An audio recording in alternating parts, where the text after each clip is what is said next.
quantitative addition of a solution of known concentration to one of unknown concentration, resulting in a chemical reaction, is called titration. Acid-base titrations are among the most common when a standard sodium hydroxide solution is added to a hydrochloric acid solution. The neutralization reaction occurs. A pH meter is employed to measure the acidity of the solution.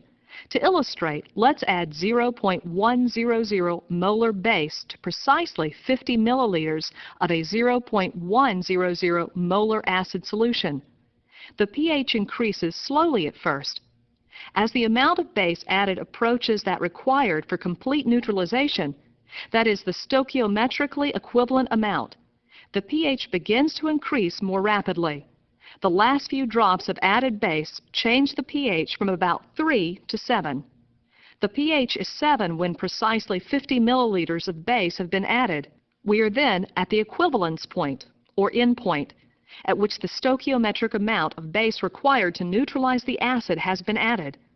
Addition of 1 drop of NaOH beyond that needed to neutralize the acid causes the pH to increase from 7 to about 10.